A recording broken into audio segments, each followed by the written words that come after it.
이선실 이후에도 2000년대에 들어와서 박근혜 전 대통령 시절에도 이런 활동들을 하고 있었다는 것, 우리가 잊어서는 안 된다는 것입니다. 지금도 북한은 청주 간첩단 사건은 제가 세발의 피라고 한 것은 이것은 그야말로 세발의 피이기 때문입니다. 지금 북한의 53년 이후부터 70년대 초까지, 그때까지만 해도 한국에서 태어나거나 한국 출신들, 즉 우리 한국 출신이 월북한 사람들로 조직된 수많은 간첩들이 교육을 받고 한국으로 침투됐다는 것은 이미 알려진 사실입니다. 그 수가 얼마인지는 그 누구도 알 수 없습니다. 대략 짐작하건대 황장수 선생님이 밝혔듯이 약 5만 명의 간첩들이 활동하고 한다고 하지만 실제로 5만 명이 북한에서 파견할 수는 없는 것입니다. 황장수 선생님이 말씀하셨던 그 5만여 명에 달하는 간첩들이 활동할 거라고 했던 것은 바로 이런 이선실과 같은 사람들이 직파 간첩으로 파견된 사람들이 상당히 많기 때문에 이선실은 이선실 자기 조직만 관리하지 또 다른 제2의 이선실과 같은 직파 간첩이 조직한 그 그룹은 이선실도 모른다는 것입니다.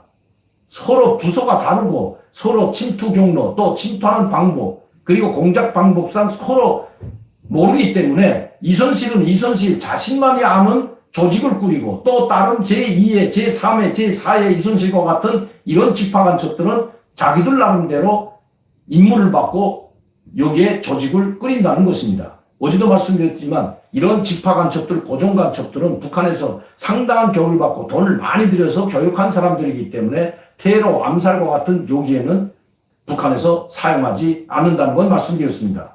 일단 유사시라고 하는, 즉 한국에서 이 한반도 상황에서 전쟁이 다시, 즉 북한 침공위에서 전쟁이 일어난다면 그때 써먹을 사람들이 이 직파 고정 간첩임을 제가 어제도 말씀드렸습니다.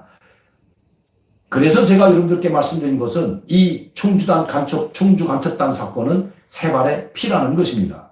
김정은 시대에 들어와서도 이럴진데 김종일, 김일성 때는 이미 조카 통일을 할 수 있는 무력을 완벽하게 갖추고 남조선 혁명 역량이 강화되기만을 기다렸고 그 강화를 위해서 돈을 아끼지 않았다는 것은 이미 통일혁명당 사건과 그리고 이선실 사건, 중부지역당 사건으로 나타난 사실입니다. 이미 확인된 사실이라는 건 말씀드립니다. 그리고 한명숙 남편도 이 통일혁명당의 주 핵심 인물이었고 신영복도 주요 핵심 인물이었다는 것을 말씀드리는데 그 신영복이 지금 문재인이 가장 존경하는 사람이 신영복이라고 하는 것은 참 어떻게 대한민국 대통령이 우리 대한민국을 국가 전복을 시도하고 무장투쟁을 획책했던 그리고 북한의 지령을 받아 활동했던 신영복 간첩 두목을 어떻게 가장 존경하는 사람이라고 할까요?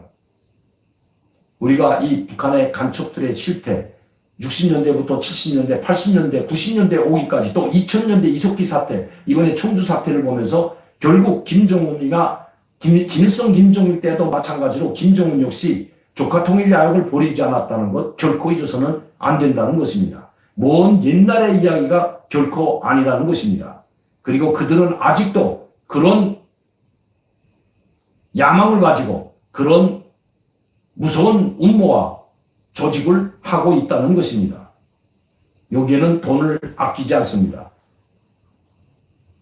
북한 인민들이 죽어간다고 먹을 것이 없어 죽어가고 물난리로 아우성치고 북한 경제가 파탄돼도 그러면 그럴수록 김정은은 오직 한 가지 목적을 위해서 계속 나간다는 것입니다. 그 한 가지 목적은 북한의 비대한 이 무력, 군사력 이것으로 한국을 점령하게 된다면 한국의 경제력과 북한의 경제력, 군사력을 합하게 되면 북한에서 이야기했듯이 G7이 아니라 바로 그 G3, 4까지 갈 수 있다고 공개적으로 이야기하는 것이 북한인 것입니다. 우리 민족끼리 사이트 그리고 통일에 관심을 가져달라고 이 청년들에게 호소하는 북한. 제가 언젠가 그 방송을 한 적도 있습니다. 메아리나 그리고 오늘의 조선, 유경이나 유명과 같은 우리 대남 사이트 매체에 그런 기사를 올려놓고 통일이 된다면 우리는 세계 군사강국, 경제강국이 된다고 이야기하는 북한. 여러분, 결코 잊어서는 안 된다는 것입니다. 왜 정권을 교체해야 되는지 여러분들은 이제 아마 아셨을 겁니다. 이 한명숙 전 총리가 같은 사람이, 그리고 그 남편이 바로 통일혁명당의 주요 핵심 인물이었고 우리 한국을 무장 폭동을 일으켜서 전복하려고 했던 사람이었음을 잊어서는 안 된다는 것입니다.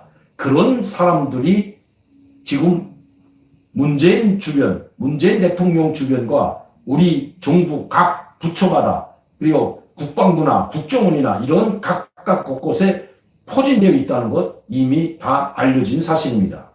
이번 청주 간첩단의 그 인물들도 더불어민주당의 관련자들과 연계가 되어 있고 심지어 문재인 대통령의 대통령 후보 시절 특보단으로 활동했다는 것은 이미 밝혀진 사실입니다. 한국이 어쩌다 이 지경까지 왔을까요? 경제 10위권에 올라와 있으면 뭐랍니까, 여러분?